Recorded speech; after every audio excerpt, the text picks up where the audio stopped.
Hello everybody, welcome to another edition of the Wealthy Minds News Flash, where we help you make smart decisions in PPIG for FREE. Today I'm going to talk about are we in a situation where we are facing a possible bull trap?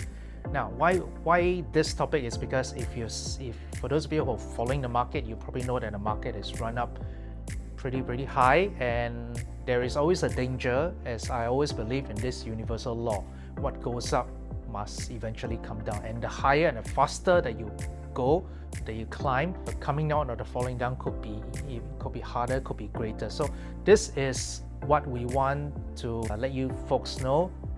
Be very mindful. The market is never going to forever be going out. At some point in time, it's going to take a breather, it's going to take a correction, and we want to be on the right side of the market. We don't want to be facing the situation where we are on the wrong side, right? There are two situations, there are two reasons why the market has kind of run up so high. To explain it very simplistically, number one, there is this expectation that's imposed by the market that the Federal Reserve could be cutting its interest rates soon.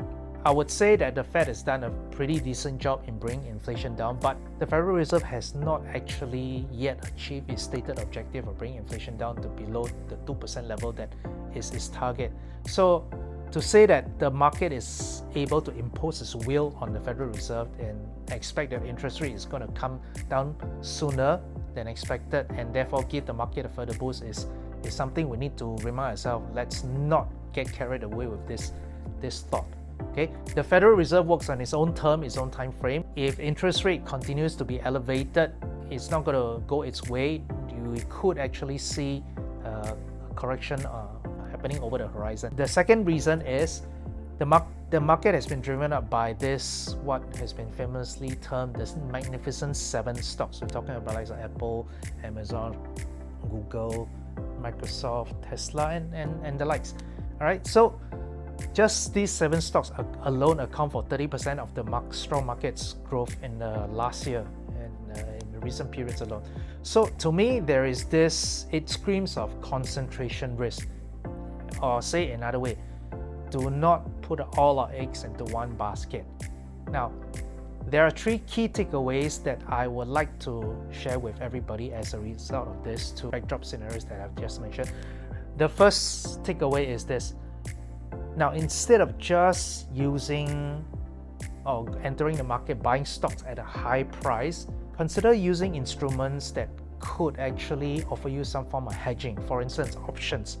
So the hedging I'm talking about is either you buy puts to protect yourself against any possible drop, or if you still want to be have the opportunity to own stocks but only at a lower price in the future, consider selling short to long to medium term puts, where you can collect some cash flow in the meantime, and you position yourself to be able to perhaps buy the stock when it actually drops in the future. So options can help you to achieve that kind of outcome.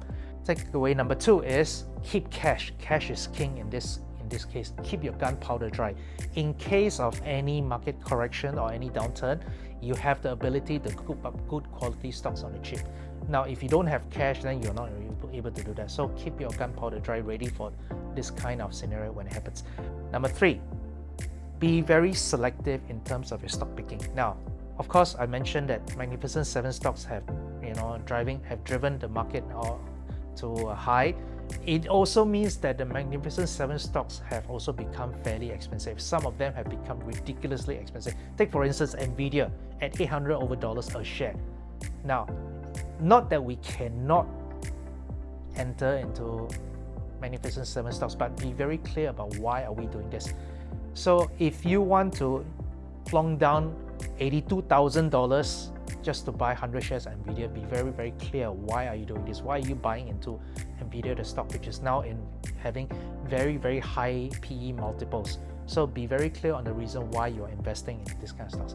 Are there better alternatives? Are there other suitable alternatives? Look for reasons like this and consider your investing game plan very carefully.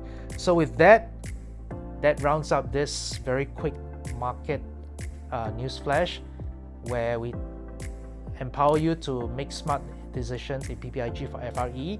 If you like what we have shared with you so far, be sure to help us click on the like, share and subscribe button so that we can continue to produce this kind of videos for you in the future. So with that, take care everybody, invest safer, and see you next time. Bye.